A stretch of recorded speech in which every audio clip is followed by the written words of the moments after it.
Bueno, muy bien, vamos a entrar en la recta final de esta actividad. Nos quedan cerca de 2 horas para trabajar, tal como adelantaba Graciela hace un rato atrás.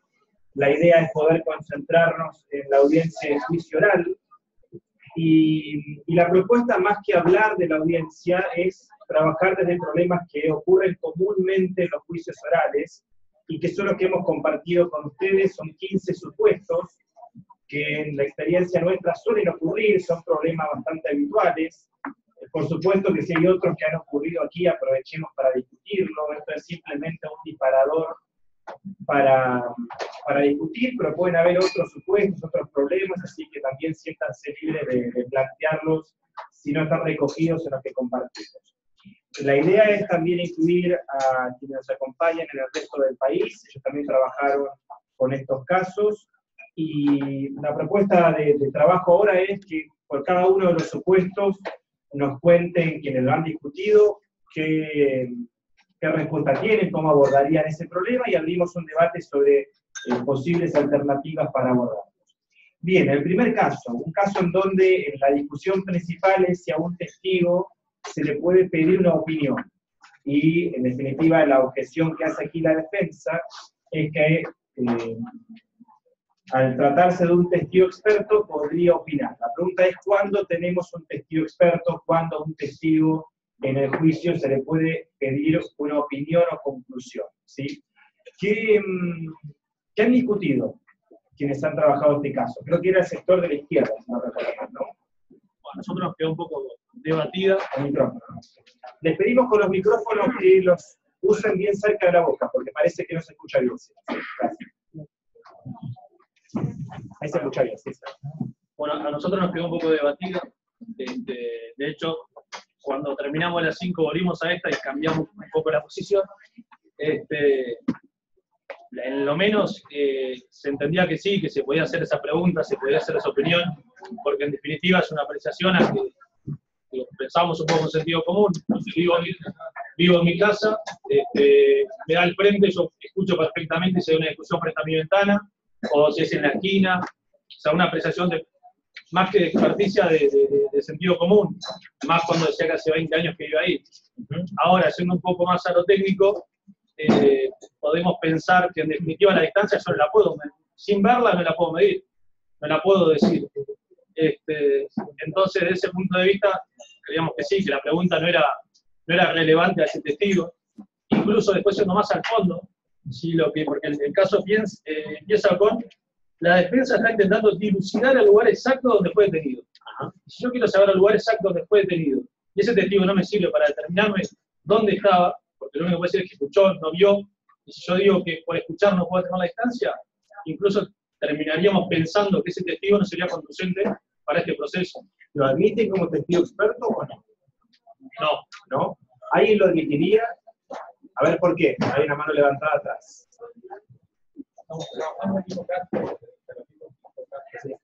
Hablamos del primer supuesto hasta ahora, del caso 1. Sí, nosotros como que trabajamos, fueron 2 grupos acá que se hicieron y trabajamos también los mismos casos. En principio la respuesta del grupo fue como bastante unánime en cuanto a admitir la pregunta, teniendo en cuenta que, bueno, sí había un nivel de experticia de ese testigo, en cuanto al conocimiento que tenía del lugar, que hacía más de 20 años que vivía ahí, y si bien no se necesita ser ojímetro o tener alguna experiencia técnica, vamos a decir, una capacidad técnica para medir distancias, como que nos pareció que en ese caso la experiencia que tenía el testigo daba calidad a la información que podía brindar, más allá de lo que después se resolviera de valorar otra prueba.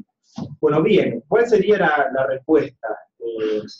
Siempre decimos que no hay recetas, que no hay... Pero bueno, uno puede decir que en este caso hay que hacer una distinción entre testigo experto y perito. Y eso es importante decirlo. Un perito es aquel que es convocado a un juicio exclusivamente por el conocimiento experto que tiene, porque su conocimiento no lo tiene el juez y tampoco las partes. Es decir, es una persona que no ha tenido contacto con los hechos, pero que su conocimiento experto nos importa para resolver ese juicio. El testigo experto, en cambio, es un testigo que se lo convoca exclusivamente por haber tenido contacto con los hechos. porque es un testigo presencial o no, pero que viene a declarar sobre los hechos. Pero con una salvedad, y es que por casualidad, por coincidencia, ese testigo tiene un conocimiento que podría ser utilizado para resolver el caso. Un conocimiento experto que se puede poner al servicio de la resolución del caso. En este primer supuesto, la pregunta es válida, ¿es un testigo experto? ¿Por qué es un testigo experto? Por primero y principal, es un testigo porque va a declarar sobre lo que ocurrió en la calle de su domicilio. Pero además, es un experto en el sentido de que lleva allí muchos años, no sé si lo dice con 20 años, lleva 20 años viviendo y ha desarrollado cierta experticia sobre el tipo de ruido, el tipo de movimiento, las distancias en función del tipo de ruido que le escucha, su cama da a la ventana, es decir, que él ha desarrollado cierta experticia y eso lo habilitaría a dar alguna opinión o conclusión sobre el caso. Eso por un lado. Pero ¿cómo valida? Pero dame un segundo, quiero llegar ahí. Eso por un lado, es decir, sí, es un testigo experto, que es distinto a un perito, eso queda claro, ¿no es cierto? Yo no lo convoco por el conocimiento, lo convoco porque conoce el caso y además tiene cierto dominio de un área. Ahora, ¿cuál es la parte negativa? Un poco la pregunta que estabas adelantando. El problema de este supuesto, este primer supuesto, es que nunca se lo acreditó. Se le hizo directamente la pregunta. Por eso, cuando la defensa o la fiscalía objeta esa pregunta, es precisamente porque la fiscalía nunca supo que iba a declarar sobre eso. ¿Cuál sería el procedimiento regular? Y que antes de que se produzca la pregunta, esta pregunta de la defensa, si, de acuerdo a su criterio, a qué distancia estaba de su ventana, antes de esa pregunta, la defensa debería acreditar de que se trata de un testigo experto. ¿Cómo? Haciendo 4 o 5 preguntas acerca de por qué él puede opinar sobre ese tema. ¿Hace cuánto que usted vive acá? ¿Dónde se ubica su cama? ¿A qué distancia de la ventana? ¿Hace cuánto que usted duerme en esa cama? ¿Qué tipo de ruido suele escuchar? Es decir, generar el escenario de que esa persona domina este tema. Y tras la acreditación de su conocimiento, yo sí le hago la pregunta por opinión o por conclusión. ¿Sí? ¿Me explico en esto? ¿Sí? Ahora sí, dale. No, pero además de eso, la validación. Hola. Sí. Además de eso, la validación tendría que ser pendiente a acreditar cómo la persona puede determinar distancia auditivamente. Además, no claro, solo que vive ahí, porque puede haber un montón de personas que viven ahí, pero ahí lo que se está pidiendo concretamente al testigo es que determine una distancia en función de lo que escuchó. Exactamente. Que no sé ni siquiera si hay alguna experticia específica en un conocimiento científico sobre eso. Y se lo pide a una persona que no sé cómo lo haría. Bueno, el punto ahí es de credibilidad. Ya en esta instancia del proceso ya no estamos discutiendo simplemente una cuestión técnica, sino que estamos discutiendo credibilidad. Esto que planteas vos es el debate del juicio. Cómo yo como parte que ofrezco este testigo logro generar un escenario de confianza en este testigo. Si la información que me aporta es muy débil o no es creíble, en definitiva esto desemboca en que después del juicio le asigna menos credibilidad que a otro testigo. Pues ya entramos en un terreno de asignación de credibilidad. Por eso la respuesta que da es válida. Yo rechazaría la objeción de la defensa, en el sentido de que es válida la respuesta. Ahora el problema es que el peso probatorio de la respuesta es muy débil, porque yo nunca lo acredité previamente.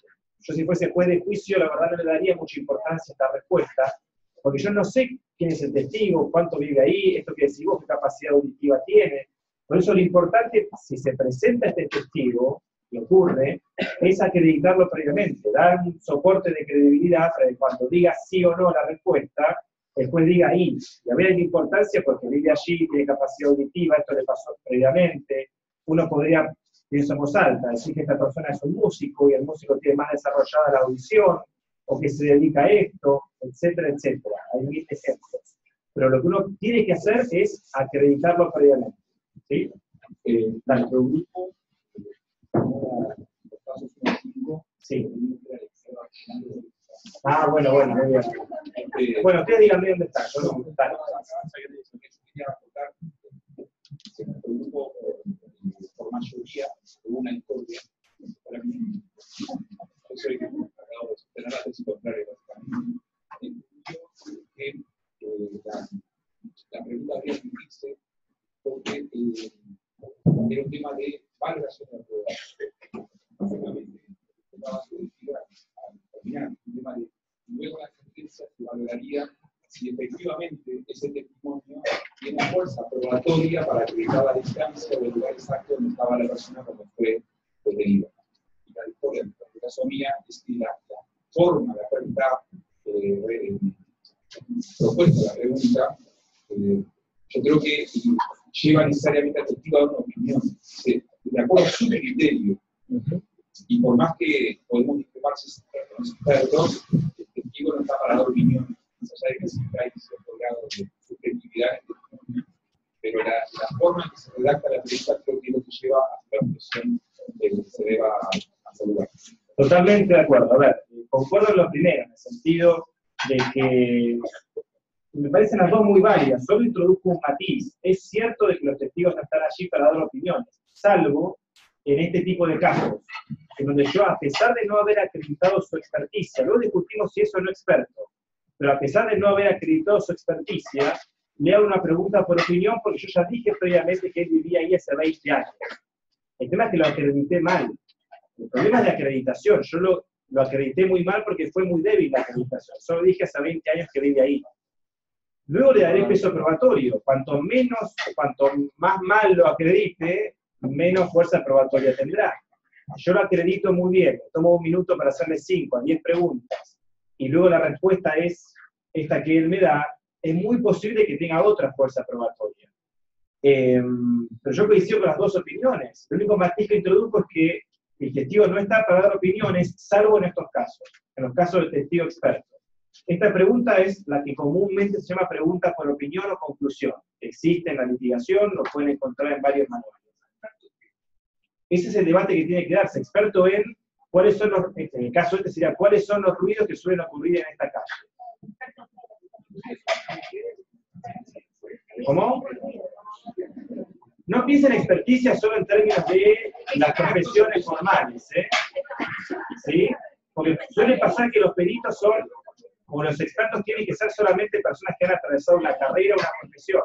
Yo siempre cuento el caso de Puerto Rico, en donde yo trabajé mucho el año pasado ahí, y tenían un grave problema de falta de peritos en casos de droga. Y lo que comenzaron a hacer, se van a reír seguramente, es convocar a personas que habían sido consumidores previamente, que se habían recuperado, y que iban a la audiencia para decir que esto es cocaína, esto es marihuana, yo lo conozco mucho. Claro, esta es una... Da risa, pero este ejemplo lo menciono porque la experticia no es solamente hacer una carrera universitaria y ser un técnico, es dominar un ámbito de conocimiento. Esto no significa que automáticamente uno diga que vive ahí hace 20 años y sea experto, por eso yo dije recién, el problema fue de acreditación. En este caso, sobre el de Puerto Rico que menciono, también aplica a otros. En Puerto Rico lo hacen para redes sociales, por ejemplo. Aquellos que se dedican a redes sociales y que acreditan prueba electrónica. Es un gran problema hoy en día de cómo yo corroboro que un WhatsApp es un WhatsApp real y no falso. Aplica mucho supuesto, pero el punto es cómo lo acredito. Con esto me quiero quedar. ¿Puede un testigo declarar? Sí, pero debo acreditarlo antes. Si no lo hago, la información es muy débil, que fue este supuesto de recién. ¿Sí? Bueno, vamos al segundo caso. Sí, obvio, sí, claro.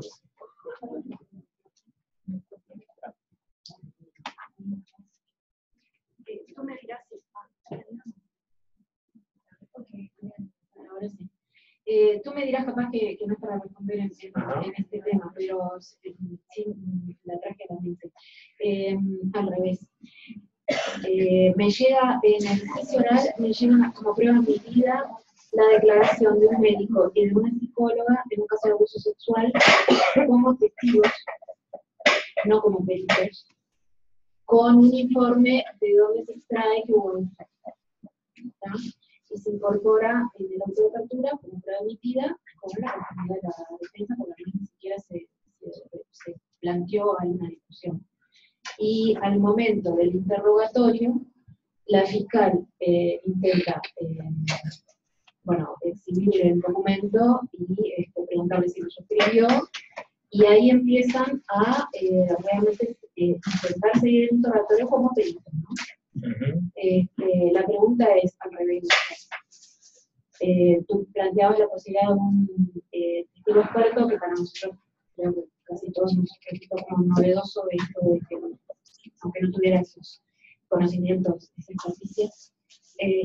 Ahora te lo planteo al revés. ¿Qué pasa en este Sí, caso? ojo igual, porque el testigo experto es una excepción. Si yo quiero llevar un perito al juicio oral, lo tengo que ofrecer como perito.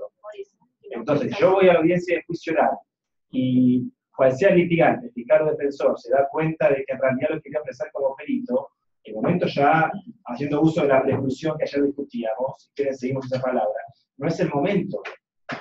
El momento para ofrecer al perito es la etapa intermedia. ¿Por qué no puedo convertirlo a perito en el juicio? Porque los requisitos de admisibilidad de un testigo y un perito son muy distintos. El requisito de admisibilidad de cualquier testigo es el de relevancia y legalidad. Yo al perito le agrego, en el código está, si ustedes lo miran en esta clave lo van a encontrar disperso, pero está.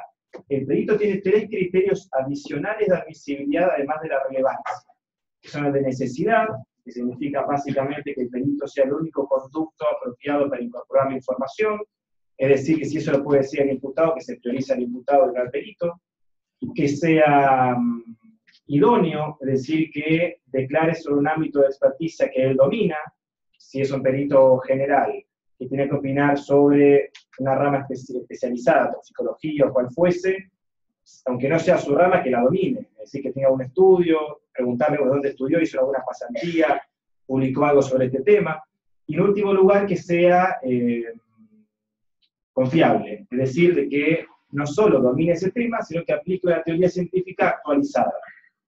Hay casos, en Chile yo he visto casos que un perito aplica una teoría desactualizada que te cambia absolutamente la conclusión de tu peritaje.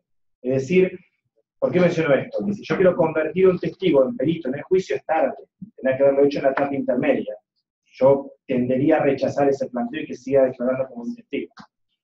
Bien, avancemos con la segunda pregunta, ¿sí? Porque son 15, disculpen si voy un poco rápido, es en función del tiempo. Bien, segunda pregunta es, tiene 2 problemas. En el examen directo se objeta que se realicen preguntas dirigidas, por ejemplo, que me relate lo que sucedió el 13 de marzo del 2010.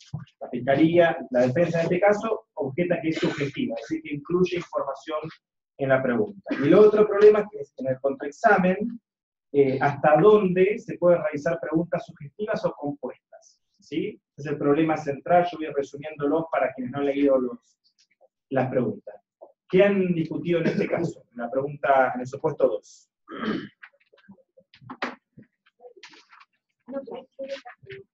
Yo ya lo sé, yo miro en general porque como está de acá para allá, está mezclado. Sí, allí hay la mano. ¿Cuál es su nombre? Diego. Diego. Bueno, había varios casos, son 4 casos dentro de ese, 4 opciones dentro de ese caso. Sí, sí, sí. La primera pregunta, entendimos que era introductoria, que no daña, porque no va al centro de la controversia, y por lo tanto la admitimos. En la segunda armamos como que 3 escenarios. Primero, que nunca lo dijo, el hecho que sobre lo que se le pregunta, ¿cómo usted dice? De que se retiraron del lugar los imputados, que nunca lo hubiera dicho en su declaración anteriormente, ¿no? Entonces ahí entendimos que era sugestiva y se rechazaba. En segundo lugar, que ya lo hubiera dicho y que el abogado estuviera focalizando en un punto, entonces la admitíamos como de transición o para focalizar la información. Bien. Y el tercer escenario, que nunca lo dijo y que no daña, o sea que sería el mismo ejemplo del primer caso, que puede ser más discutible, depende cómo fuera el caso en general. Entonces ahí la admitiríamos también y le diríamos que estaba mal objetada. Bien. ¿Alguien piensa de una manera distinta o quiere complementar? Dale. Gracias, Diego.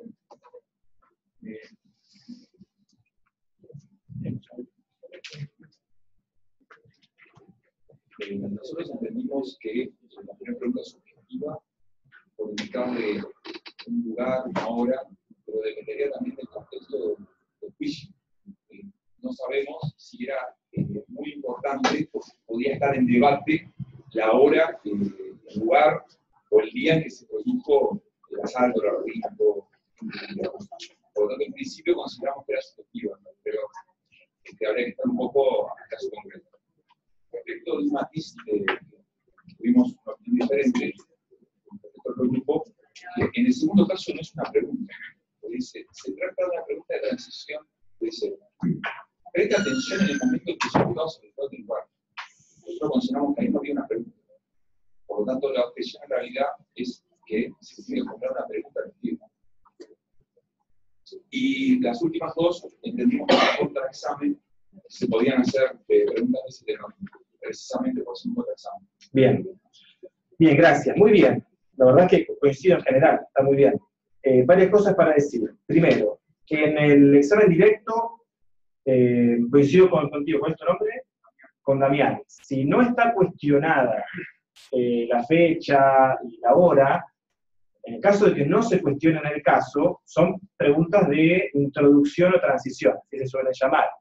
Si no hay cuestionamiento, lo que hago es situar al imputado. Si no, ¿cómo inicio el examen directo? Cuénteme por qué está acá, cuénteme lo que sucedió.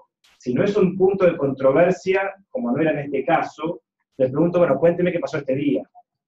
¿Sí? Es simplemente para situar al testigo y para introducir la pregunta. Pero está bien el matiz que introduce Damián de atención de que no esté cuestionado. Si está cuestionado, dependerá de cada caso. En general, estas cuestiones no se plantean, el año, no se plantea el día, después La hora quizás. La hora puede ser un punto, exactamente, pero me quiero quedar con la idea de que son preguntas de introducción si no se cuestiona, ¿sí? Si no nos ponemos dogmáticos en la objeción y objetamos todo, si no se cuestiona no es un problema. Segundo tema, esta cuestión de, lo digo en voz alta para quienes no lo han leído, la pregunta es yendo a otro tema, le voy a pedir que preste su atención en el momento en que los imputados se retiraron del lugar. No hace falta una pregunta en el examen directo. Uno va pidiéndole al imputado que vaya declarando. Bueno, cuénteme qué pasó después. Yo no estoy preguntando. Bueno, cuénteme más acerca de este tema. No es un problema que no haya una formulación de una pregunta. Ahora, también, en este caso no estaba cuestionado que se habían retirado los imputados del lugar.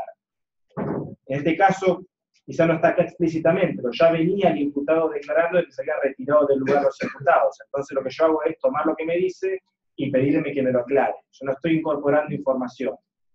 Recuerden que la pregunta sugestiva es aquella que en su formulación incluye la respuesta, ¿sí? En este caso ya el imputado lo venía diciendo, por eso no sería sugestiva. Eso es en cuanto al interrogatorio directo o examen directo. En el contraexamen, la pregunta que hace el defensor, la digo en voz alta, es, también es cierto que al momento de escaparse el imputado, usted estaba nervioso porque nunca había vivido un momento así, que tenía lágrimas en los ojos producto de los golpes recibidos. El problema de esta pregunta es que es compuesta, no que sea sugestiva. Estamos de acuerdo que en el contraexamen uno puede formular preguntas sugestivas, que son preguntas cerradas que van a un solo punto. El problema de esta pregunta es que es compuesta. Yo estoy haciéndole 3 preguntas dentro de una. Ahora, la objeción es una decisión estratégica de la contraparte. Yo como litigante puedo hacer una pregunta compuesta y sugestiva, y el juez no debería objetarla de oficio, ni mucho menos. Si yo soy contraparte, yo pienso 2 veces si la objeto o no esta pregunta. Por más que esté mal formulada, no estoy diciendo que esté bien, está mal formulada. Ahora, a mí como contraparte quizás me convenga de que el imputado responda sí, porque es muy débil la respuesta. Cuanto más compuesta es la pregunta, la información que me da es más débil. ¿A qué me está diciendo que sí? Me está diciendo que sí que tenía golpe, me está diciendo que sí que tenía lágrimas en los ojos, me está diciendo que sí que estaba nervioso, me está diciendo sí que quería escaparse. Yo esto lo voy a utilizar en la clausura del juicio, cuando le presente al juez mi visión sobre este contraexamen y decirle la información ha sido muy débil porque respondió que sí a una pregunta compuesta, etcétera, etcétera. ¿Me explico en esto? No siempre una mala formulación de una pregunta requiere la objeción de la contraparte. Siempre la objeción es una decisión estratégica. Yo veo que la pregunta está pésimamente formulada, y yo sé que está respondiendo a la pregunta a un sí o un no, yo tendería como contraparte a admitirla y utilizarla posteriormente en perjuicio de la contraparte. Pero siempre es una definición estratégica. Si yo quiero que responda a la pregunta, sí la objeto. ¿Sí? Estamos sobre este supuesto, avanzamos al tercero, ¿les parece? ¿Sí? Bien. El tercer supuesto es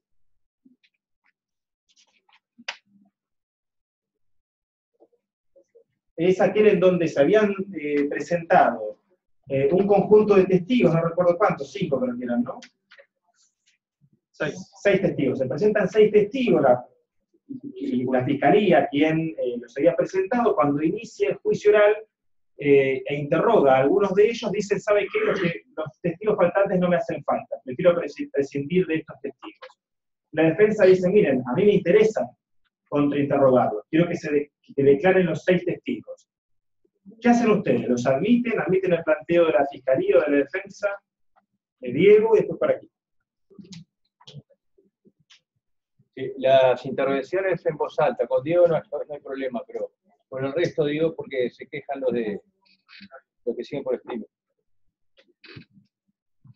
Sí, la respuesta es como más teórica de esta pregunta, y básicamente lo que pensamos es, en principio, como que nos preguntamos, ¿qué está escondiendo el fiscal? ¿Por qué no quiere que declaren esos testigos?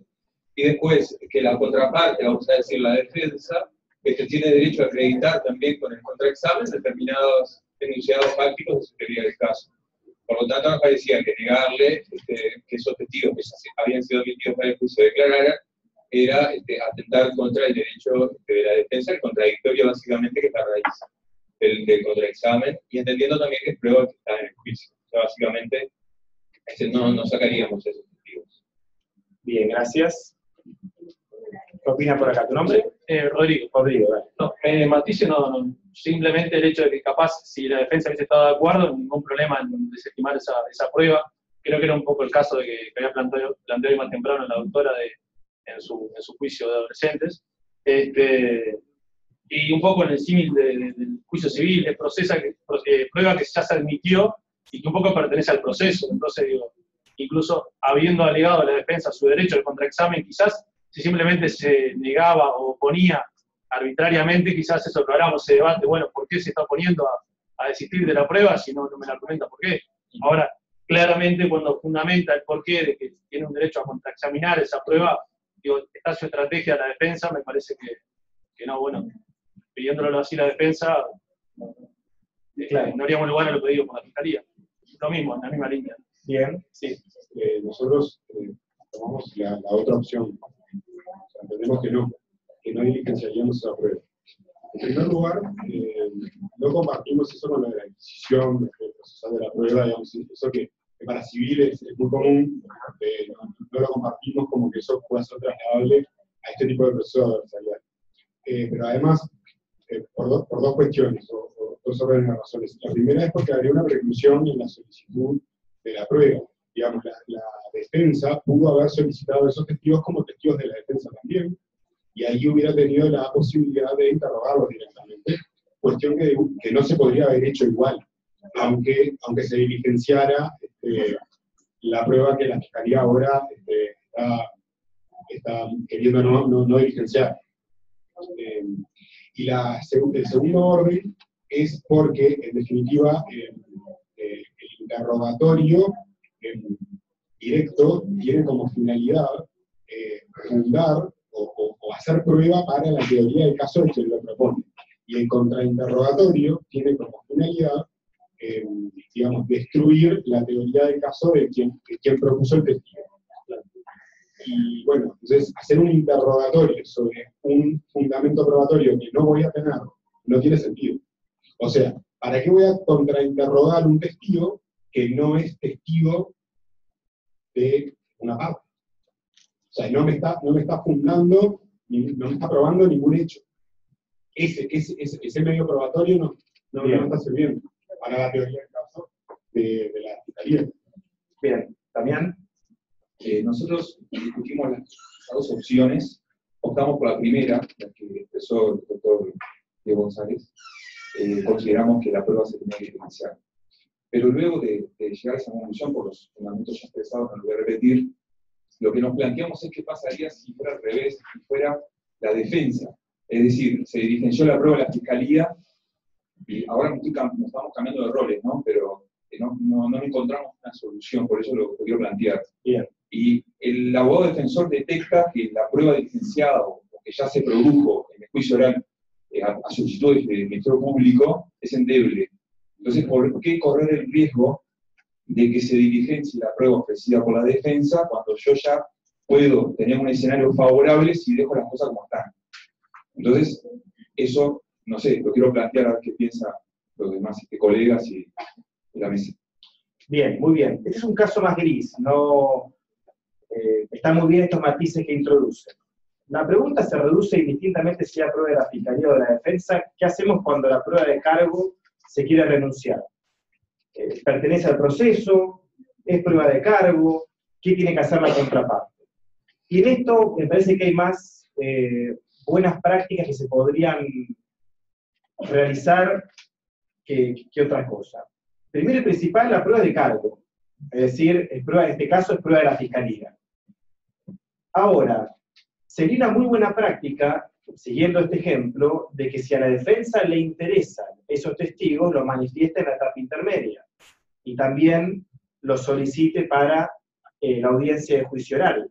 Si realmente es dirimente, creo que eran policías, ¿no es cierto?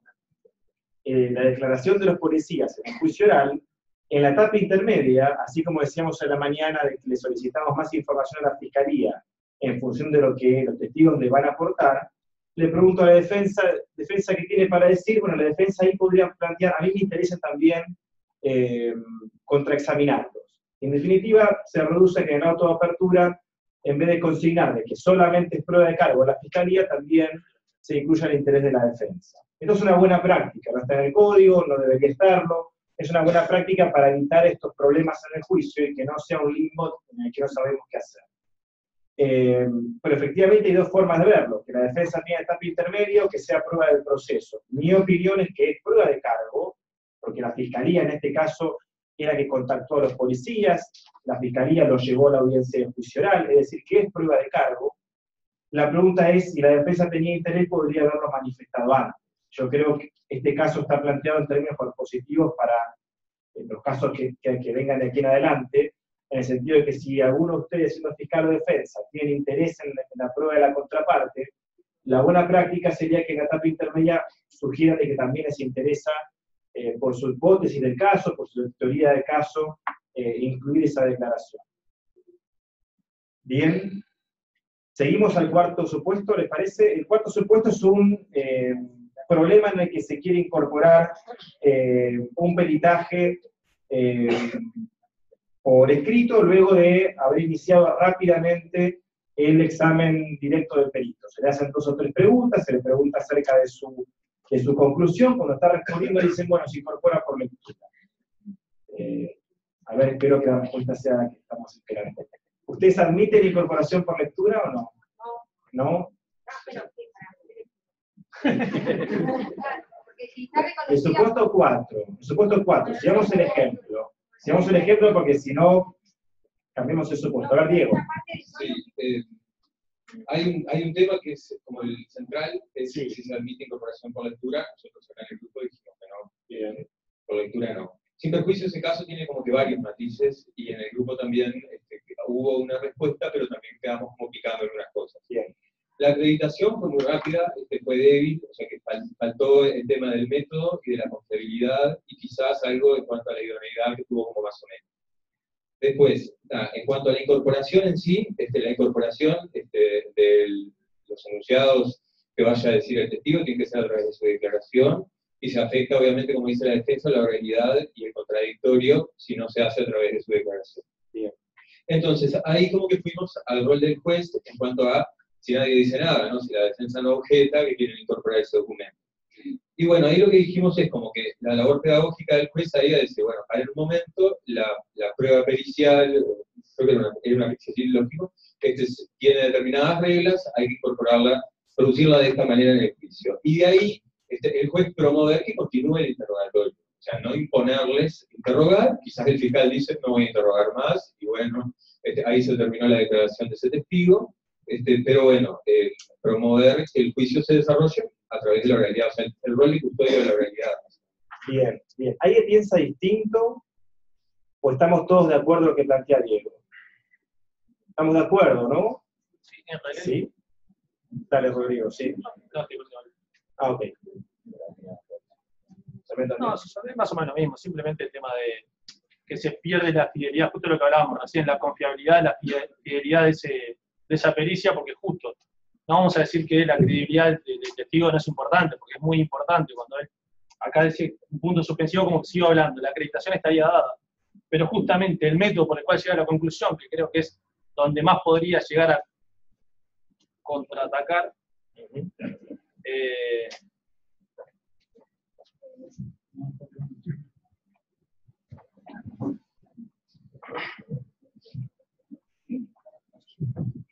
bueno, retomo, digo que no mayores matices, pero nos centramos mucho en que justamente el fiscal en ese interrogatorio que cortó rápidamente en la acreditación estaría bien dada, si bien acá quedan puntos suspensivos, pero parece que se dio bien, dice, continúa con la acreditación, es muy importante por lo que hablamos, si sería importante en el del experto que fue harto cuestionado, mucho más en un perito, queremos saber que ese perito no sale allá de la facultad, que tiene 10 años de experiencia, que tiene tales y cuales estudios, tales y cuales publicaciones, pero cuando habla del método, que habla de la teoría que aplicó, o quizás a veces estamos ante un perito de 20 o 30 años de experiencia, pero justamente eso le juega en contra porque aplica práctica de hace 20 años para atrás. Claro. Entonces, justamente lo más importante que era cuál fue el método empleado para llegar a la conclusión y donde la defensa puede tener su propio perito para contraatacar, o las pautas un poco estudiadas para poder defenderse, ahí es donde le cortaron. Clarísimamente, además de afectarse la validad, el contradictorio lo vulneraron de raíz. Muy bien, Damián. Una acotación cortita. Simplemente que el 178.4, se notaron una colega acá en el grupo, establece la posibilidad de que el juez le pregunta. Es una facultad bastante excepcional, a ver cómo está la sistemática del código.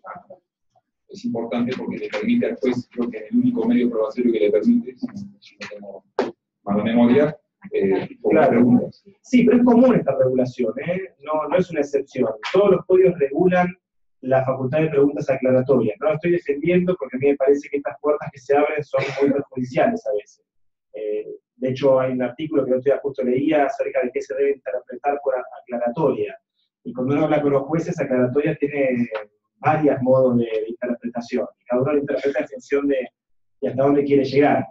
Pero aclaratoria es ampliar un concepto, es decir que repita un concepto, que lo diga con otras palabras, no es ingresar a examinar al perito. Esto lo digo porque esta regulación está en todos los códigos, y lo importante es entender que aclaratoria es esto, un concepto que no ha quedado claro, términos muy técnicos que a veces los peritos utilizan y que no se comprenden, simplemente es que refrasee lo que ha dicho, no es empezar a cuestionarlo.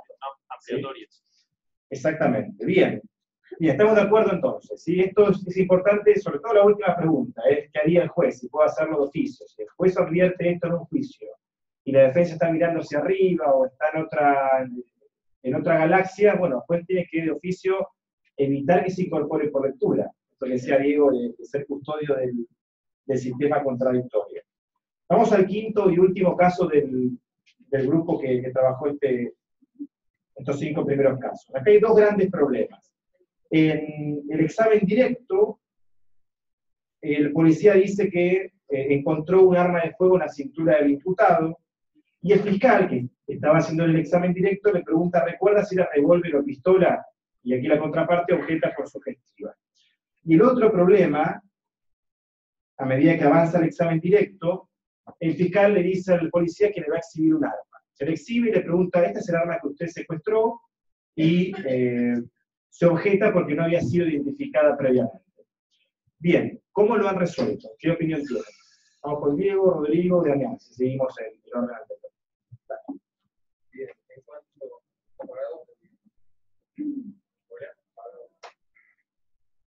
Hola, ahora sí. Bien, en cuanto a la primera, lo que pensamos es que es una pregunta cerrada, pero no sugestiva, y la admitimos.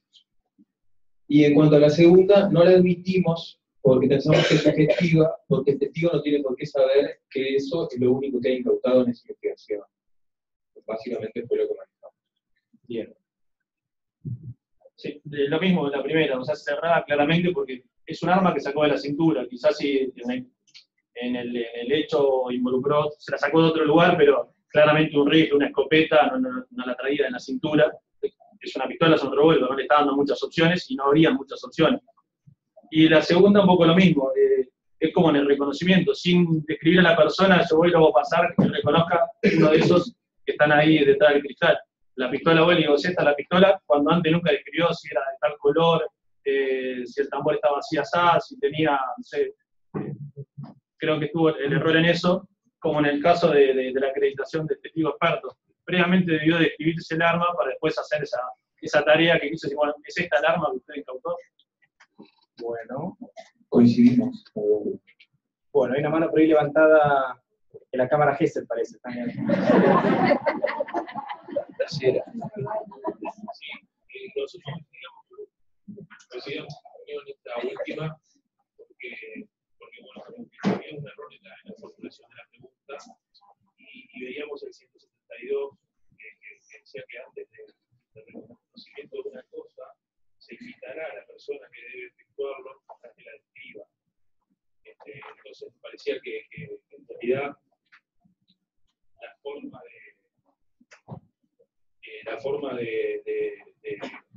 de formular la pregunta no era la correcta.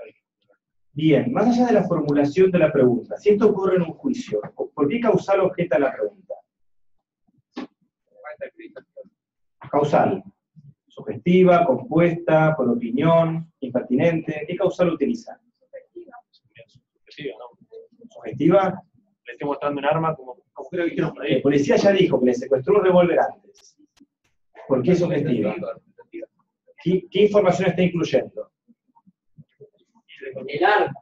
Nada más y nada menos. Ya La descripción del dijo arma. que secuestró un arma. La pregunta es ¿ese revólver que usted secuestró? Esa es la pregunta que se objeta. Me dijeron que era lo único que había incautado. Eso era...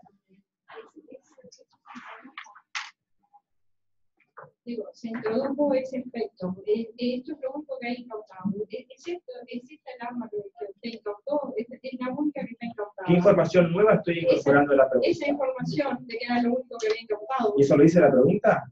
Sí. No. La pregunta es, ¿este es el revólver que usted secuestró? No dice, es el único revólver. El revólver. Ella dijo, yo secuestré un revólver. La pregunta es el revólver que usted secuestró? ¿Por qué pregunto esto? Y voy a dar la respuesta un poco a estos dos problemas. Yo coincido en lo primero, es decir, es una pregunta cerrada. Yo priorizaría que en vez de decirle era revólver o pistola, le diga de qué arma se trataba. Es mucho más sencillo. Lo digo para evitar, porque en este caso es inofensivo, pero en otros casos no lo puede ser. Entonces la sugerencia es, se dice que secuestró un arma de fuego, ¿cuál era el arma de fuego? La pregunta natural que se va dando en el examen directo es esto: cuénteme más sobre esto, de qué arma se trataba, qué características tenía, etc. Es inofensiva, uno podría admitirla, pero lo digo llamando la atención para otros casos. Si me dice esto, la pregunta es abierta. ¿Cuál era el arma de fuego? Ahora, la segunda pregunta es válida. Es válida. Yo no estoy incorporando información en la formulación de la pregunta. Yo no estoy induciendo error. Yo no estoy haciendo una pregunta desvinculada a la teoría del caso. Son los tres grandes causales de objeción. Sugestiva, capciosa o impertinente. El problema de esta pregunta es el mismo que teníamos antes, que es la calidad de la respuesta. Yo coincido con ustedes de que el problema es de acreditación. Nunca me describió de qué arma se trataba, nunca me dijo qué color tenía, de qué marca era, cuál era el calibre, en qué condiciones estaba, si era nueva o si era vieja. La respuesta es muy débil, pero ven como cuando yo les pregunté por qué causal, no hay una causal para objetar.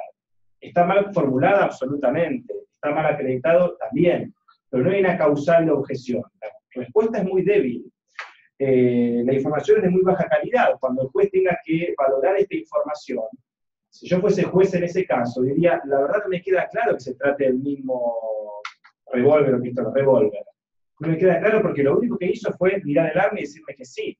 Si a diferencia de eso, el policía me hubiese descrito a la perfección el revólver, y luego yo se la muestro y la logra reconocer, y además se trata de las mismas características, la valoración es completamente distinta. Lo que estoy diciendo es, me la logró describir a la perfección, y además luego, cuando se la mostraron, se trataba de las mismas características. Pero no es objetable en cuanto a su pregunta, la respuesta es válida. Yo no incorporo información, no estoy induciendo el error, no estoy planteando algo vinculado a la teoría del caso. Insisto, sugestiva, capciosa o impertinente. Pero si yo incorporo esa arma, porque yo me la reconozco, yo la incorporo. Sí. Más allá, digo, después de la valoración, será otro tema, va a ser débil, sí, eventualmente cómo se ve el interrogatorio posterior. Porque yo, una vez que la introduje y el testigo me la reconoció, Sí. voy a seguir preguntando sobre esa arma. Exacto. Quizás esa arma, ese calibre, tiene disparos en otra rapiña o, digo, el caso Sí, como sí, estaba sí. robo con armas. Entonces estoy vinculando y ya estoy trabajando sobre esa arma que ya la introduzca al momento de decirle sí, le hago lugar a que lo reconozca en el momento. Y sigo Totalmente. trabajando sobre eso. Eso es lo que a Totalmente. nosotros nos generó un poco la incertidumbre. No, y tienes razón, pero Además de el la trabajo es relación. distinto. Yo sí tengo ese problema de que ya trabajo sobre el arma en el examen directo, tendré que llevarlo a la clausura después. Y decir, toda la información que me aportó sobre el arma es débil porque no la reconoció previamente. Y tendré que trabajar, articular un argumento en el alegato de clausura para mostrar que toda esa información que me dio tiene un problema de origen, y es el reconocimiento del arma. Tendré que decir de que hay 1000 formas de abordarlo. Podré decir de que el policía trabaja todos los días con arma y que si no la reconoce propiamente, claramente se puede confundir de caso, de que ese policía tiene 20 años y que hablarle de un arma es prácticamente hablarle de lo cotidiano, decir que al no haberlo identificado correctamente es posible de que se refiera a otro supuesto, etcétera, etcétera. Por eso la importancia de discutir la acreditación, e insisto, como decía antes, puede que sea una decisión estratégica de la contraparte no decir nada, porque le sirva luego en la clausura centrarse en ese punto. De hecho, cuando uno va a la clausura, elige el punto más débil de la contraparte. Si este es el más débil, me quedo acá. Y hablo del arma, hablo del policía, de la habitualidad del policía trabajando con armas, y me quedo ahí. Y yo le pido al juez que tome esto como el punto más débil de la contraparte. ¿Sí? Bien, vamos al sexto supuesto. Hay una pregunta de... A ver, ¿qué dice? Lo leemos aquí. Si no se reconoce por el testigo o por nadie, e igual se pide la incorporación, no se incorpora, ¿verdad?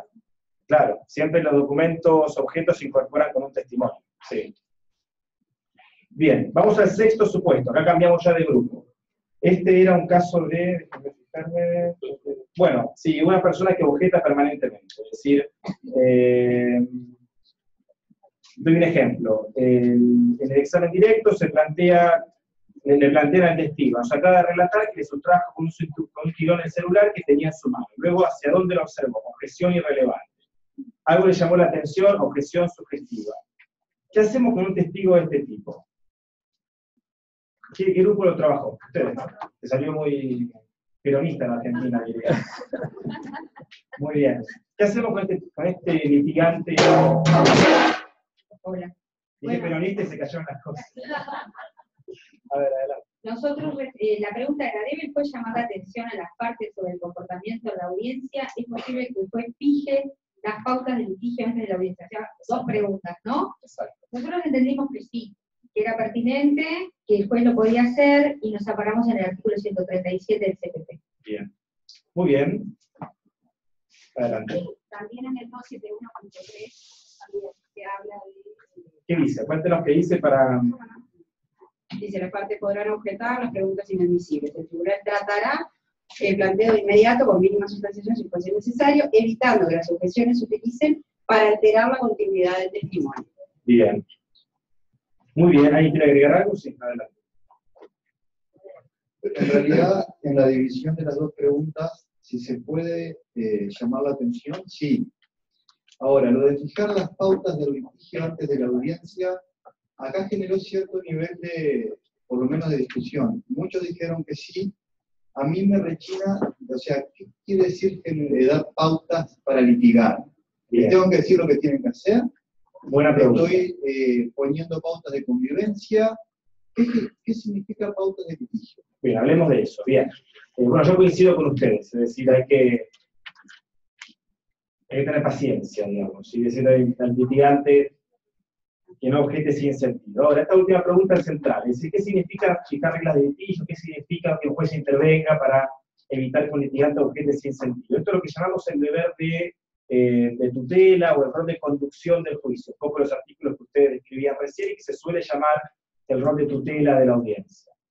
¿Qué significa fijar pautas de litigio? En ningún caso plantear al litigante lo que tienen que decir. Primero y principal porque el juez no sabe lo que van a decir, no conoce el caso.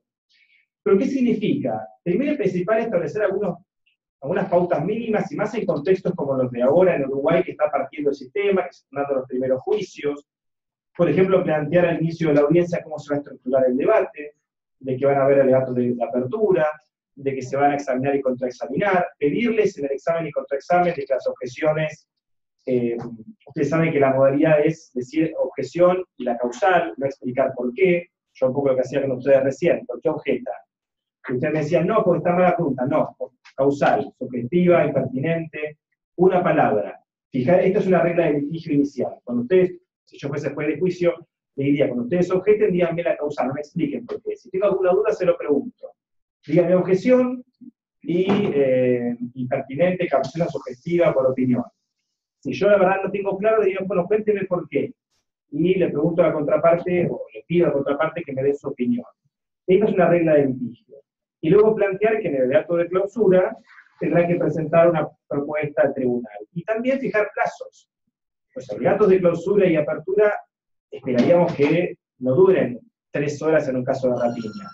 Quizás sí en casos más complejos. Entonces también uno puede, como juez de juicio, chequeando el auto de apertura, viendo que es un caso de rapiña, plantear a los litigantes, les voy a dar 20 minutos para el alegato de apertura a cada uno de ustedes. Esto es fijar reglas de litigio. ¿Sí? ¿Estamos? ¿Alguna pregunta sobre esto? ¿Avanzamos? ¿Sí? Bien, vamos al supuesto número 7. En este caso, el fiscal interrogó a su testigo estrella, y la defensa luego comienza con su contraexamen. Y la defensa se centra en un punto muy específico. Le empieza a preguntar al testigo si se había reunido previamente con el fiscal, si habían hablado sobre su declaración, y la última pregunta es, ¿le exhibió su declaración el fiscal? Y el testigo dice que sí. Y acá tenemos 2 grandes preguntas. La primera, el juez debe preguntarle qué fue lo que le dijo, es decir, de qué se trataba esa declaración. Y la segunda, ¿se debe invalidar por falso testimonio, por haberse reunido previamente el testigo con el fiscal? ¿Qué opinan?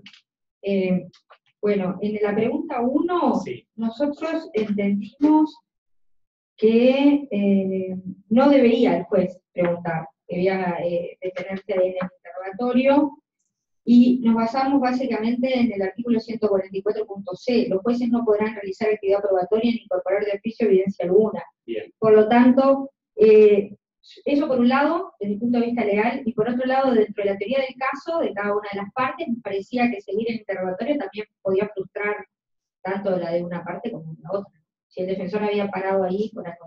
Pero básicamente porque no podía el juez incorporar pruebas. Bien, ¿y ustedes qué harían? ¿Validan por falso testimonio? Esa es la pregunta 2. Sí. No, ahí pensamos que no, porque está dentro de las prerrogativas de la Fiscalía, justamente, tiene que reunirse. Claro, y bueno, y lo fundamentamos en el artículo 45, en las prerrogativas del Ministerio Público. Muy bien, ¿alguien piensa distinto a ella? ¿O quiere complementar? Acá, por lo menos 2, para complementar, Sí, por 2 cuestiones. La primera que nos generó cierto nivel de duda, fue el hecho de cuál es el acta que se le exhibe al testigo. ¿Cuál es? Se exhibe la declaración, usted tiene que Claro, decir pero ¿qué declaración? Ahí está la cuestión. la declaración que tiene que dar el testigo en el juicio. Claro, pero es porque nos habíamos planteado la hipótesis de que el testigo hubiera hecho una declaración en alguna sede Que administrativa. no vale, no tiene ninguna, la única validez es lo que está diciendo el testigo en esta audiencia. El punto es, usted se reunió con el fiscal antes y le dijo lo que tenía que decir. Sí, esto es el punto. Eso es el punto, entonces. Esa respuesta corresponde si se admite. No sé. Falso testimonio es la pregunta. Exacto. ¿Es inválida la declaración por haberse reunido antes con el fiscal? No es. Bien, quedémonos con esto, porque es importante qué punto quiero marcar con este ejemplo. Primero, que el juez nunca le pregunta. Esto va de suyo, ¿sí? Pero está muy bien que quede claro. El juez, si tiene la tentación de decir, bueno, ¿qué dijo? Bueno, no lo puede hacer. Y lo segundo, que ustedes lo decían recién, es natural de que, si soy fiscal, me reúna con mis testigos para hablar sobre lo que van a decir. Obviamente que no voy a hablar solamente acerca de la estructura de la sala de audiencia. Voy a revisar, me interesa que se plantee esto, en función de mi teoría del caso, esto que vas a decir es central, te voy a preguntar sobre este punto, y habrá una contraparte que no sé qué te va a preguntar, pero va a buscar tus puntos más débiles. Y lo propio hará el defensor, y sé que ella también lo hará, etc. Esto me interesa marcar, ¿sí? Que no es una cuestión de falso testimonio, que se reúna con las partes, esto, ustedes recién lo decían, es preparar a mi testigo. De hecho, a veces sugerimos de que además de preparar su declaración, se la prepare emocionalmente. Los testigos no suelen ser personas como nosotros que trabajamos en el sistema, conocemos la sala, conocemos a los jueces. A veces hay testigos que están muy renuentes por la desconfianza, por el miedo que les genera la presión de estar frente a un juez y frente a otros litigantes. En Brasil, por ejemplo, trabajamos nosotros con fiscales llevando a los testigos a la sala de audiencia 1 o 2 días antes, para que conozcan la sala. Esto descomprime muchos temores, mostrarles dónde se va a sentar, dónde se sienta el juez, dónde se sienta la contraparte, cómo actúa la contraparte, si se levanta y le habla parado, también mostrarles que eso es una práctica común. Esto es para descomprimir los miedos que pueden ocurrir. Es una forma también de preparar al testigo más allá del contenido de su declaración. Hay 2 preguntas por acá, sí. Primero las mujeres y después.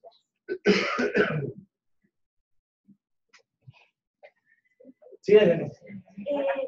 Acá ella. Gracias. Hablando de los testigos, de los que son renuentes o que contestan con evasivas, yo tengo entendido que en nuestro Código de Proceso Penal no está la figura del testigo hostil, que sí recogen otros ordenamientos y entonces el litigante le solicita al tribunal que le permita tratar como testigo hostil y ahí le puede hacer justamente preguntas sugestivas. Exactamente. Acá, ante un testigo así, un poco lo que hablábamos con él recién, estas reglas de litigio que se pueden fijar al comienzo del juicio. Más allá de las reglas que en el juicio propiamente se pueden fijar, lo que sería una buena práctica, yo les sugiero, es consensuar de que frente a un testigo hostil, esto no está en el código, no es un pecado que no esté. El punto es cómo ustedes se ponen de acuerdo en esto. Si es un testigo hostil, que sea una buena práctica, una regla de litigio implícita de que se lo va a tratar tal como vos describiste, que se convierta a un contraexamen. Sí. Nosotros trabajamos sobre la pregunta número 7, creo que era, la que salió recién, y salió la discusión respecto a si era admisible la impugnación por falso testimonio. En realidad llegamos a la conclusión de que no, pero se planteó, y está bueno, lo tiro arriba de la mesa, un supuesto sobre la impugnación del testigo respecto a su declaración anterior. Y nosotros decíamos, bueno, si le exhibió la declaración y su declaración previa no recordaba el color de la remera, porque ahora dice que es rojo, en su declaración anterior no lo recordaba, sí podríamos utilizar esa declaración anterior a los efectos de impugnar al testigo, porque no lo recordaba después de juntarse. Ojo, no, en el juicio oral yo no estoy impugnando la declaración, insisto, es un juego de credibilidad. Si a mí antes me decía que no se acordaba el color de la remera, y ahora me dice que es rojo, yo como contraparte lo que voy a hacer es utilizar esa declaración previa para evidenciar una contradicción. Y le voy a preguntar, usted dijo que era rojo, ¿usted siempre se acordó que era rojo? Sí, bueno, permítame, le pido al tribunal autorización y le muestro, léame el fragmento de esta declaración suya. Cuando declaré dije que no estaba seguro de qué color era. Y lo que yo hago es llevar esa contradicción al alegato de clausura para cuestionar credibilidad. Yo no estoy impugnando un testigo. Yo estoy impugnando la credibilidad dentro de ese juicio. Y puede ocurrir a la inversa, de que antes diga que era rojo y que ahora no se acuerda y yo uso la declaración para refrescar memoria. Pero el problema es, ¿de dónde surge la declaración? ¿Y qué valor tiene? Surge de la carpeta... La administrativa no tiene valor, entonces no la tratamos ahí, estamos sobre la declaración. No, vamos a poner en su lugar las cosas. La declaración previa durante la investigación es una declaración administrativa que está dentro de la carpeta del fiscal o de la defensa. ¿Hasta ahí estamos de acuerdo? Es una declaración que no tiene valor.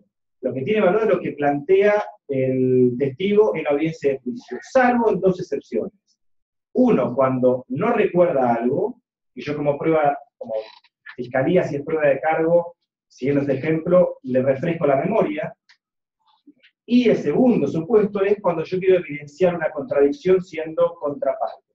El caso que menciona él. Me dijo que antes no se acordaba y ahora me dice que es rojo, yo quiero evidenciar una contradicción. Son los únicos 2 supuestos en los que yo en el juicio oral utilizo una declaración previa. Por fuera de estos 2 supuestos, esa declaración previa no tiene validez. ¿Sí? ¿Qué no te cierra? A ver, decime. Te voy a colocar así como que no. Claro, porque es y no es. No, la regla es que no es. Pero solo en 2 supuestos. La excepción es que es. Pero si la excepción es que es, puede ser. Entonces no deja. Claro, es prueba. No, la prueba, no nos enredemos. La prueba es la declaración del testigo en el juicio. lo que dijo antes es un antecedente de la investigación. Yo lo uso a estos dos fines. Pero no es una, la prueba es cuando el testigo se sienta a declarar. De hecho, es muy común de que ni siquiera se hable de la declaración previa del testigo. No debiese ocurrir. No debiese ocurrir, uno, de que el testigo se contradiga. Puede ocurrir, sí, yo evidencio contradicción. Y segundo, no debiese ocurrir que la prueba de cargo se olvide lo que tiene que decir. No debiese ocurrir. Si soy fiscalía y llevo un testigo y no se acuerda lo que tiene que decir, como fue le digo, los fiscales se reunió antes con sus testigos, hubiesen hablado sobre esto, hubiesen recordado ante la audiencia. ¿Sí? Tiene valor, claro que tiene valor la declaración previa, por eso está en la carpeta del fiscal.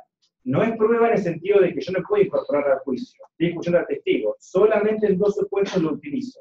¿Sí? Quedémonos con esto, no en reflexiones más generales. ¿Sí? Bien, sigamos. Caso número 8, ¿sí? Es un extracto de la película Cuestión de Honor, de Mel Gibson, que está bien interesante porque sirve para otro... Tom Cruise, perdón. Si se escucha mi hermano que es director de cine, me mata. No, por suerte no me escucho. Bueno, pues veámonos con el nombre de la película que bueno, ¿cuál es el punto de este examen directo? Se está preguntando al coronel, a Santiago, al coronel, bueno, se me fue el nombre también, así que no, al coronel acerca de Santiago se ha muerto. Se le pregunta al testigo una serie de preguntas que en principio son generales. Por ejemplo, se había volado a Washington esa mañana, se había llevado el vestido de gala, si usó el informe para volar, preguntas que en principio eran impertinentes. La contraparte objeta planteando la impertinencia. ¿Qué hacemos como juez? ¿Admitimos o no estas objeciones? Nosotros, bueno, esto fue bastante discutido, pero llegamos a la conclusión de que podríamos aplicar el 271.3 cuando se plantean este tipo de preguntas en una mínima sustanciación y un planteo inmediato para un poco exigirle, no sé si es la palabra correcta, desde la potestad de dirección que tiene el juez y de organización de la audiencia, decirle cuál es el punto a cual quiere arribar. Porque habíamos tomado en cuenta que era la segunda vez que el que estaba preguntando, el fiscal en este caso, pide la indulgencia del tribunal. Entonces, nos pareció que, bueno, antes de decir sí o no, como el código lo habilita, darle espacio a la ley. Sí, fue la solución que coincidimos. Bien, dale. Sí. ¿Cuál es? Pablo, dale. Por acá la respuesta fue sí, pero recordándole que hay una paciencia, hay un límite a los efectos de hacer este tipo de preguntas. Porque pensamos que no nos podemos meter en la estrategia del litigante. Capaz que la persona nos quiere demostrar algo que surge después de una serie de repeticiones de preguntas obvias y está en su derecho. Bien, por allí.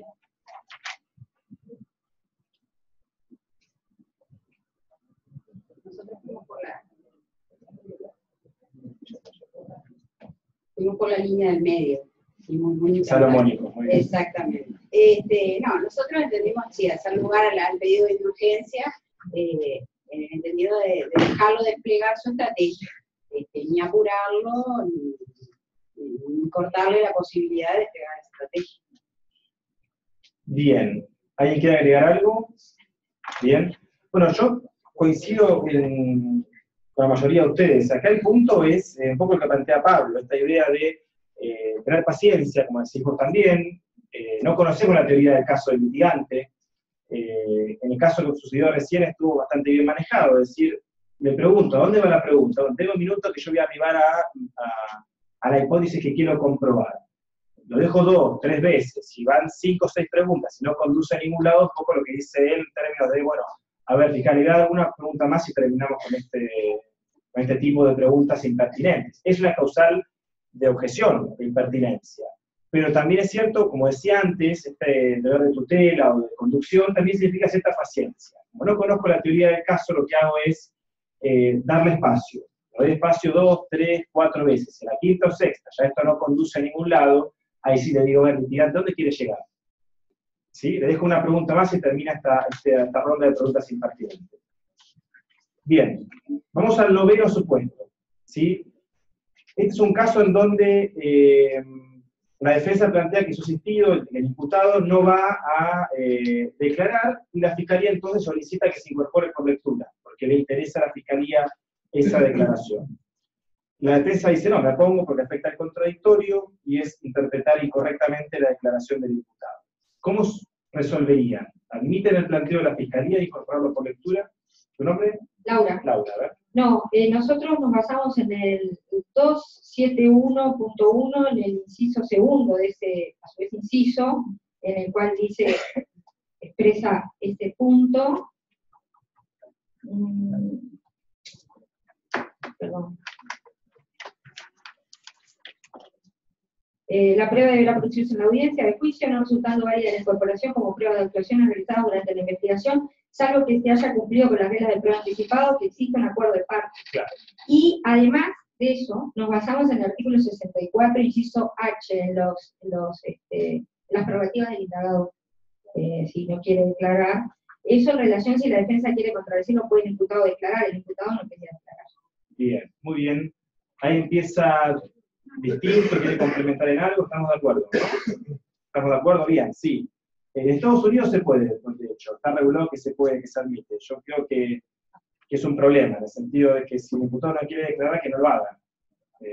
Y ya, es bien sencillo.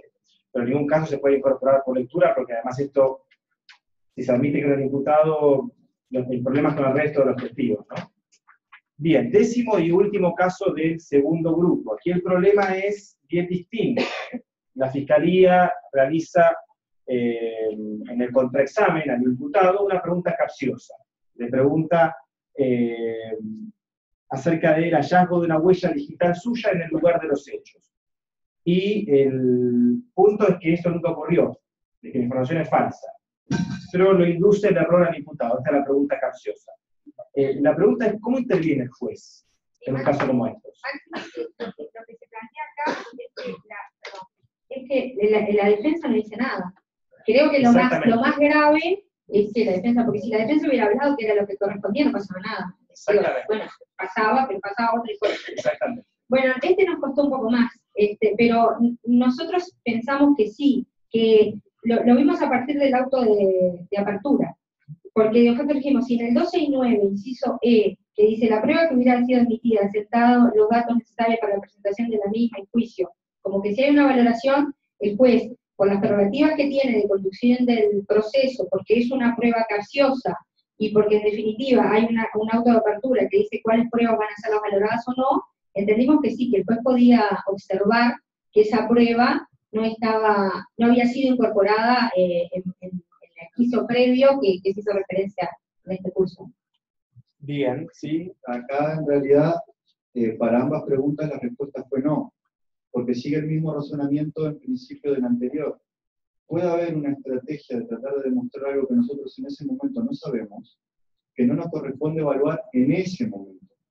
La valoración de esa pregunta puede ser hecha en un momento posterior. Entonces, ¿para qué privarnos de ella? Ese sería el razonamiento. Bien, acá esta pregunta apunta más que al rol del juez, porque es difícil que un juez tenga control sobre esta información. Yo como juez de juicio, ¿cómo sé? ¿Sí? Bien, pero esto quiero decirlo, el juez no tiene dominio de la información. Ahora, la pregunta, ahí voy contigo, Laura, ¿no? Adriana, perdón. Ahí voy con vos, Adriana. Un poco la pregunta apunta más que al rol del juez, al rol de la contraparte. Puede ocurrir de que consciente o inconscientemente la pregunta en el examen directo sea capciosa, incorporando información falsa que induce error. Ahora, la contraparte tiene que estar muy alerta. Yo creo que en estos casos ya no es una cuestión estratégica. Ahí sí es frenarlo y objetar por capciosa. ¿Qué instrumento tendría? Ahí voy con lo que dice Laura, el auto de apertura a juicio. Si a mí el auto de apertura me dice algo sobre esto, o yo creo que es muy importante dejarlo en claro, ven cómo todo me lleva a la etapa intermedia. Yo creo que esto es central, y no quiero confundir. Yo como defensa lo dejo constado en el auto de apertura que yo elaboro en la etapa intermedia. Por eso ven cómo la etapa intermedia tiene un rol clave en todo momento. Hacia atrás, con los acuerdos a los que puedo arribar, y hacia adelante sobre cómo yo delimito el juicio y evito estos problemas que pueden ocurrir. Nosotros lo planteamos como que la defensa no. Sí, es el caso, por eso el ejemplo está puesto a propósito, para que vean cómo una defensa inactiva o pasiva lleva un error muy grave. El caso lo plantea claramente, dice, frente al silencio de la defensa, sí debe intervenir el juez. En el mismo sentido, entendimos que no, porque aparte no tiene conocimiento de la carpeta investigativa. Bien, y así, el punto que quería llegar a esto, una defensa o una contraparte que tiene que estar bien clara. Sí, pero la autoapertura a veces es tarde cambiarlo. Lo central es, si yo tengo, por ejemplo, siguiendo este ejemplo, tengo una declaración sobre el hallazgo de huellas dactilares. Yo quiero dejar en claro que no se encontró en el lugar de los hechos. Yo podría discutirlo en la etapa intermedia para admitir parcialmente o admitir temáticamente al testigo, en este caso un policía, para que me declare sobre un segmento de los hechos muy reducido. ¿Me explico con esto? La duda que me plantea es, cuando se quiere incorporar ese registro dactilar, ¿es solo por testimonio o se recogió científicamente? El supuesto es otro. El supuesto es a un, o sea, no existe. A un imputado diciéndole, usted se encontró sus huellas en un lugar. Algo que no existe. Entonces la pregunta es, en el auto de apertura, cuando nosotros determinamos la prueba de actividad, no va a haber nada que tenga que ver con una huella. Exactamente. Porque ahí yo no me puedo dar cuenta. ¿Cómo puedo? Vos como jueza. Esa es la pregunta que nos hicimos. Sí. ¿Me puedo dar cuenta? ¿Y cuándo? Perdón, no entiendo. Es que no he visto el auto. Con el auto de apertura que me señala la prueba. Sí, ahí no va a haber nada. Eso digo, no va a estar la información ahí. Lo que yo digo es. No, porque no puedes en el auto de apertura poner toda la información del testigo. Lo que yo digo es. De la huella. Sí, bueno, pero aunque no te diga nada el auto de apertura, eso no significa de que la información sea falsa. ¿Me explico? Si yo en el auto de apertura digo que va a declarar sobre algo. ¿Cómo? Si hay una huella, ¿la va a probar solo por el testigo? No, eso depende del caso. Yo lo que digo es que no esté esa información en el auto de apertura, no significa que todo lo que esté por fuera sea falso. Al punto que quiero llegar es, si ustedes creen que este punto es central, el auto de apertura, cuando están armando con el juez, están firmando, dejen constancia. A eso me refiero. Si no es muy difícil de controlar. Puede surgir también, no es que no vaya a surgir nunca. No, claro, pero adrede, conscientemente. Por eso digo, todo nos lleva a la etapa intermedia sobre cómo yo prevengo estos problemas. ¿Sí? ¿Estamos con esto? No puede objetarlo. La primitiva tiene que No. claro es que si el defensor está durmiendo, el juez no puede decirlo. Por los límites que tiene el acceso a la información, no conoce el caso. Y esto se puede trasladar a un montón de gente. Pero si lo sabe, tampoco. Es que tampoco, porque el auto, un poco lo que decíamos recién. A veces también, recuerden esto, la contraparte no objeta es más estratégica. Es lo que decíamos antes. Y está bueno lo que plantea Laura, porque a veces, yo trabajando con jueces me dicen, no, yo tengo que objetar la pregunta de oficio. Y yo a veces, hablando con litigantes, me dicen, los jueces me cambian la estrategia permanentemente. Yo quiero dejar que la pregunta pase, para usarla en la clausura y después me está objetando. Si el juez se mete, uno está intercediendo en cualquier estrategia, sea la fiscalía o la defensa. Y hay veces que la defensa prefiere quedarse callada en todo el examen directo, para que sean todas las preguntas débiles. Yo esto en Chile lo veo muy a menudo, son muy malos los exámenes directos de la fiscalía. Y son todas preguntas subjetivas, capciosas, y el defensor se queda a veces callado porque realmente no se da cuenta, y el otro porque lo utiliza en su favor. Le da todas preguntas subjetivas y capciosas. Cuando yo voy a la clausura, le digo, miren, fue un desastre, y es muy débil la información. Pero muy porteño. Después de un día y medio porteño, lo manejé bastante bien. Pero yo puedo usarlo en mi favor. La información, ser porteño no, en favor la declaración. Puedo usarlo en mi favor y decir, bien, tan débil la información que introdujo, y que no tendría que darle valor probatorio cuando tome la decisión. ¿Sí? Bien, avancemos. Vamos a la pregunta número 11. Acá entramos con el grupo que está acompañándonos desde el resto del país. No digo interior porque no me gusta decir interior. Desde el resto del país. Bien, les cuento cuál es el problema. Acá el fiscal interroga al policía que intervino en la detención y luego de llegan al momento que se produjo la detención.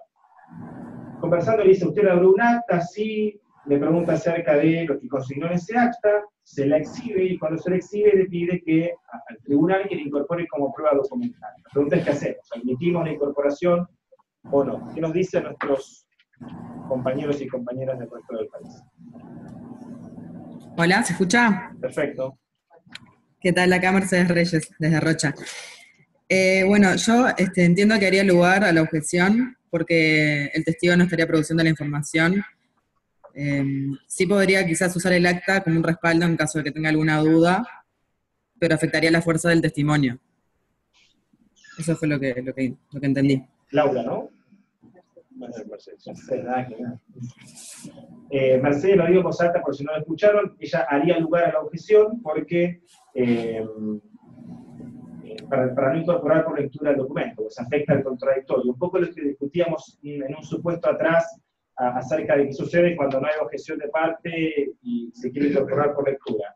Está muy bien, coincido con Mercedes, en ningún caso se incorpora por lectura. De hecho, el acta de detención en el juicio es la declaración del policía. Entonces, si yo quiero incorporar esa información, lo que le digo es, mire, está muy bien con el acta, déjela en su escritorio, cuénteme qué pasó, qué se hizo, cómo lo detuvo, cuándo fue, y yo uso como fuente de información al policía, no al acta. ¿Sí? Bien, Mercedes, vamos al siguiente supuesto, a la pregunta número 12. Esto es un problema en el alegato de apertura. Es un caso de robo con armas, y el fiscal inicia su alegato diciendo voy a acreditar este caso con este cuchillo, es decir, lo muestra, lo exhibe en el alegato de apertura. ¿Qué hacemos con esa alegación? ¿Lo objetamos o lo permitimos?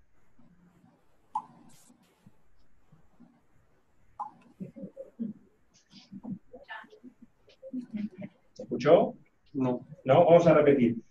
Supuesto número 12, insisto, el problema es el alegato de apertura, se exhibe el cuchillo, que de hecho es el mismo cuchillo que se utilizó en el hecho, y el fiscal dice, voy a acreditar que se produjo el robo con armas y lesiones con este cuchillo, en el alegato de apertura.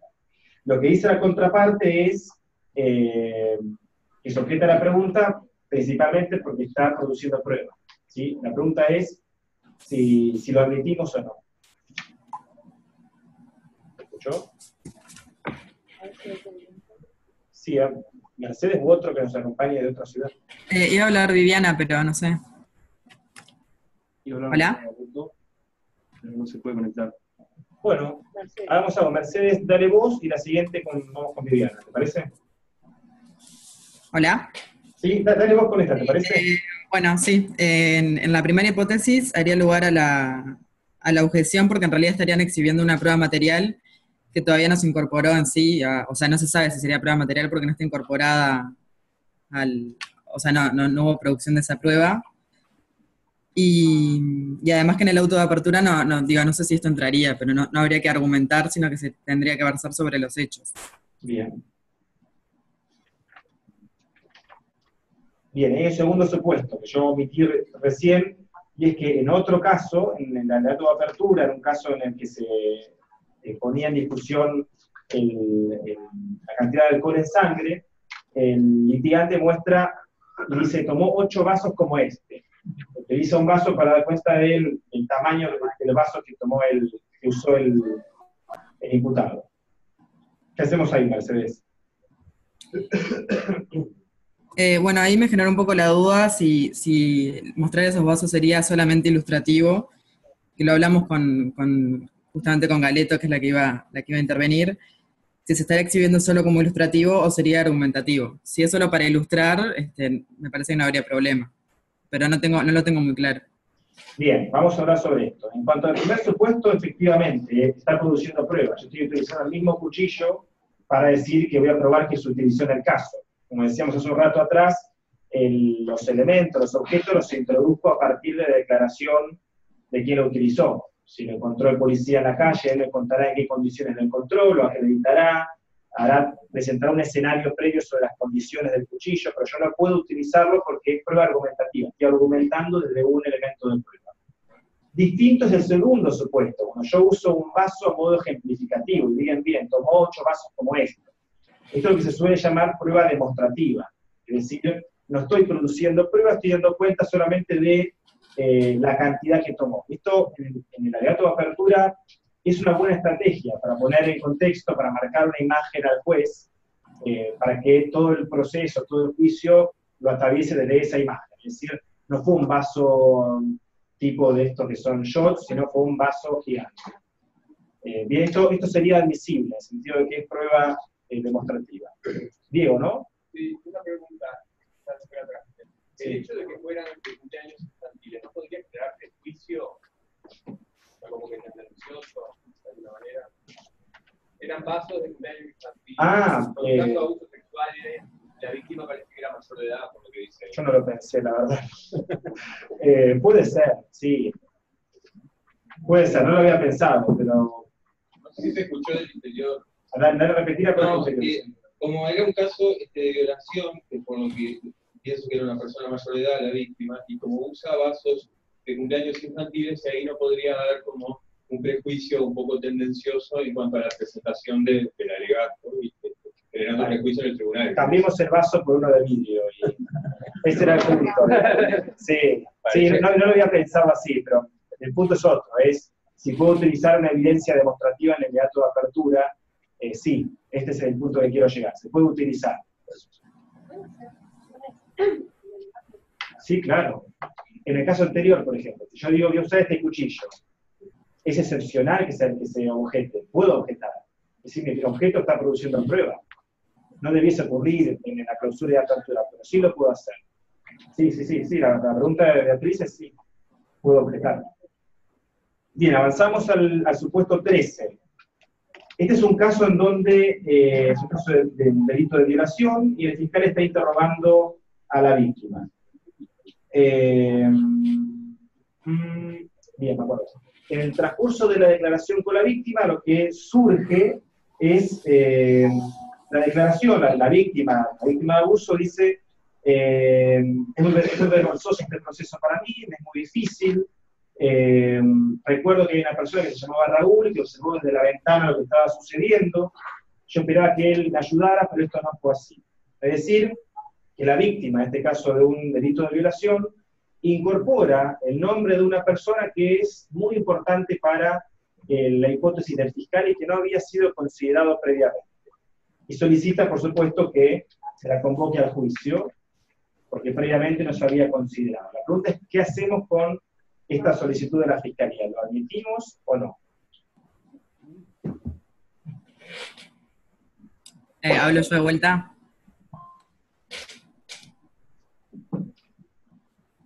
¿Hola? Sí. Hablo yo de vuelta, no sabía si iba a intervenir Galeto. En este caso, haría lugar, como entiendo que se trataría de una prueba nueva, que esa parte que realmente digo, fue una prueba superviniente, digamos, sobre todo en atención al hecho, que es un tema de una violación.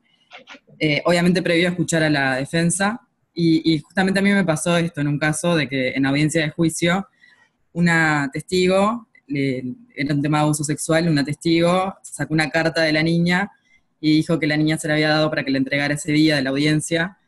El fiscal le preguntó, bueno, ¿por qué motivo? Y la defensa también, ¿no?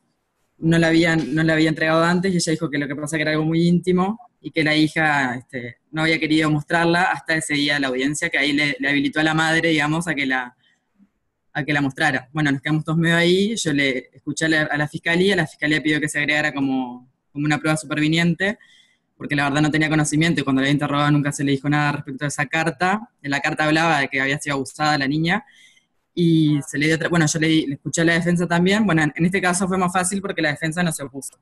Dijo que no tenía problema. Pero bueno, la admití, en definitiva, y me parece que este caso sería similar.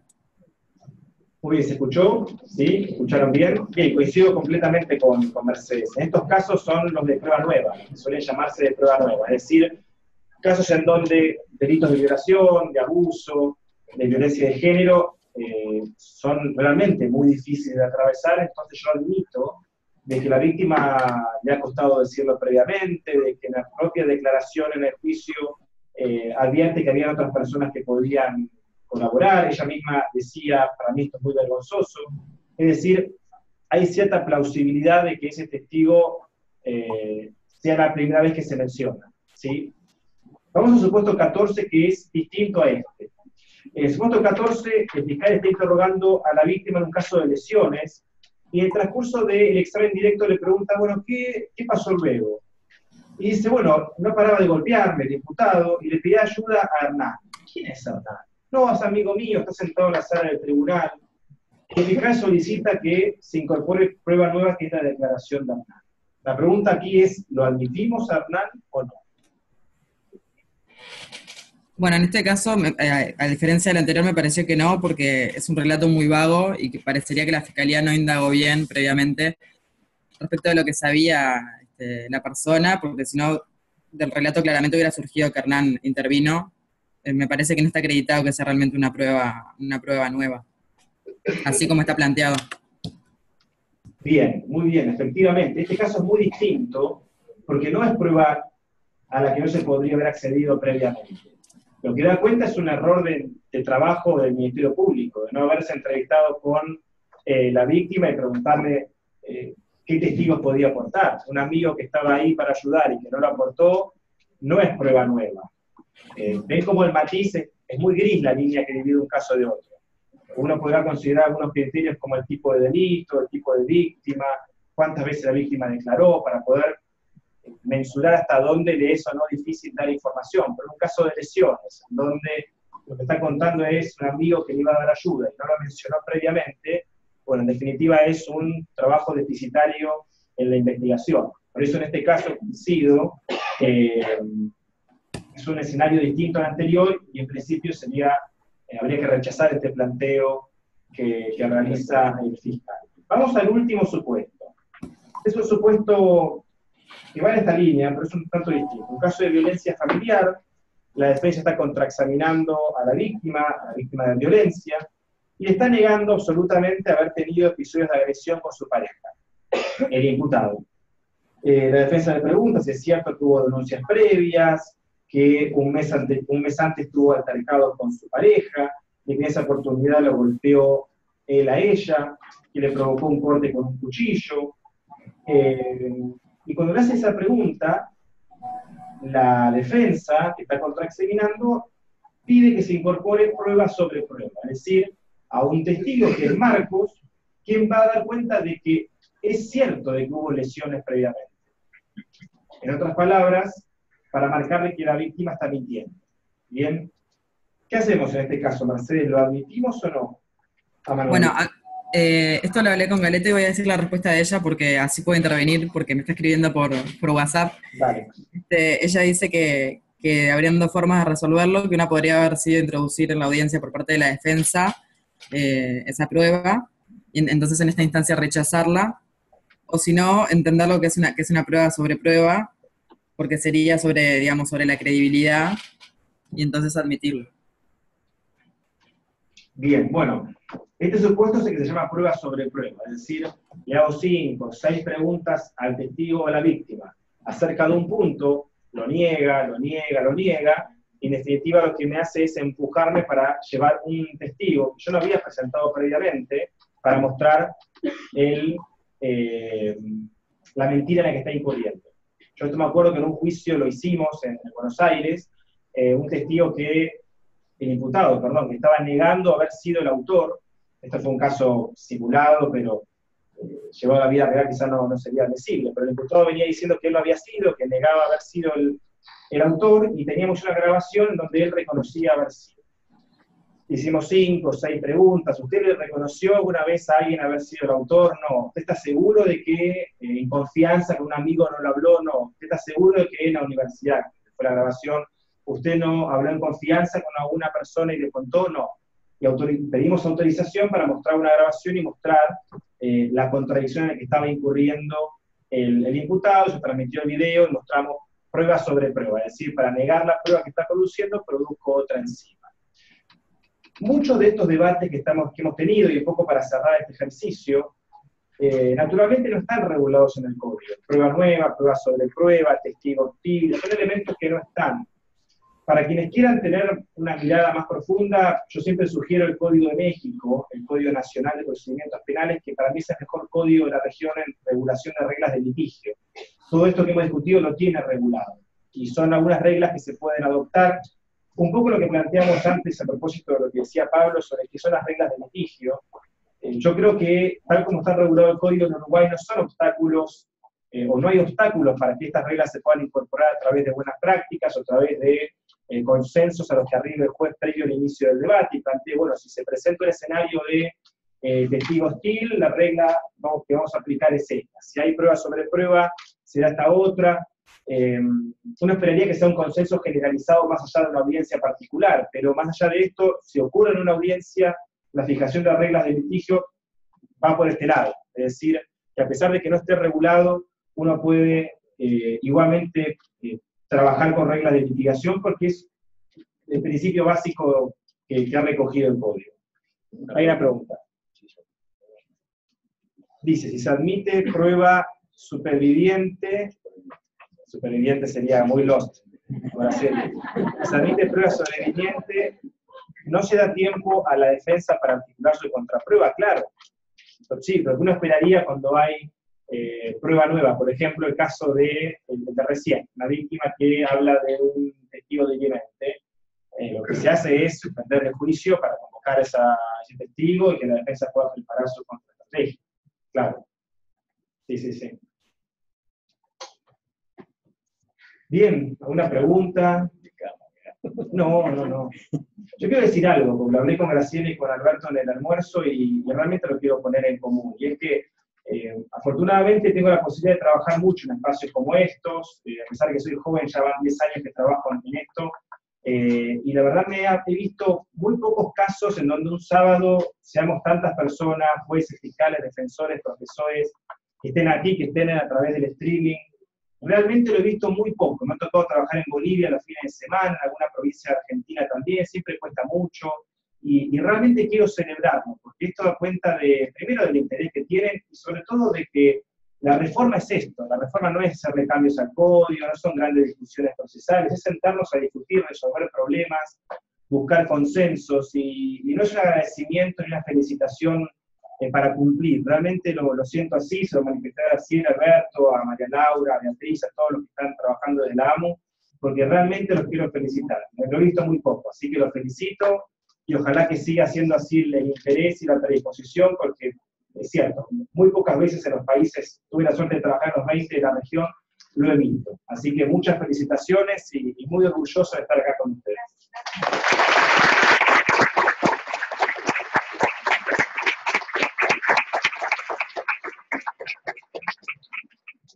Bueno, muchas gracias, Leonel, pero yo creo que parte de eso que te sorprende tiene que ver con que ya has venido y cada vez que has estado creo que suscitas este gran entusiasmo y se duplica el interés y por eso el éxito creo de esta actividad. Así que el mérito pienso que es emocionante. Y bueno, nuevamente agradecido. Estamos hablando de hacer algo en el interior a Messi.